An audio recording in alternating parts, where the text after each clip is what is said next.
నన్ను చాలామంది ధర్మ సందేహం అడుగుతున్నారు. వరలక్ష్మి వ్రతము ఆడవాళ్ళు ఎందుకు చేయాలి, మగవాళ్ళు ఎందుకు చేయకూడదు, అలాగే పెళ్లి కాని అమ్మాయిలు ఎందుకు చేయకూడదు, పెళ్లి కాని అమ్మాయిలు ఎందుకు చేయకూడదు, ఒకవేళ భర్త మరణించుంటే వారెందుకు చేయకూడదు అని చెప్పి అడుగుతున్నారు. ప్రతి ఒక్కరికి చెప్తున్నాను, అందరికీ తెలియజేయండి.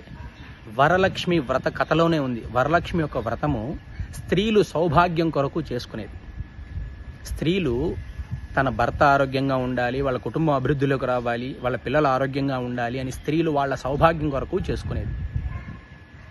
ఆ కథలోనే ఉంది. చారుమతి అని ఒక స్త్రీ తన అత్తామామనే దైవంగా భావించి, భర్తనే దైవంగా భావించి సేవ చేస్తుంటే వరలక్ష్మి అమ్మవారు అనుగ్రహించింది. ఆ కథలోనే ఉంది.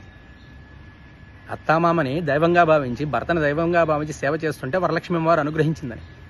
అలా ఎలా అడుగుతానండి మగవాళ్ళు చేసుకోవచ్చా అని? మగవాళ్ళు చేసుకోకూడదు. అలాగే వివాహం కాని అమ్మాయిలు కూడా చేసుకోకూడదు.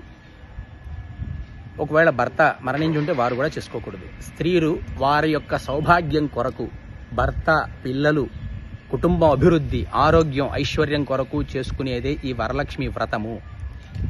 దయచేసి వితండవాదం చేయకండి. ఎందుకు చేసుకోకూడదు అని వితండవాదం చేయకండి. అందరికీ తెలియజేయండి. మహిళలు మాత్రమే వారి యొక్క సౌభాగ్యం కొరకు చేసుకునేది. సాక్షాత్తు పరమేశ్వరుడే పార్వతీ అమ్మవారికి చెప్పాడు. ప్రతి ఒక్కరికి తెలియజేయండి.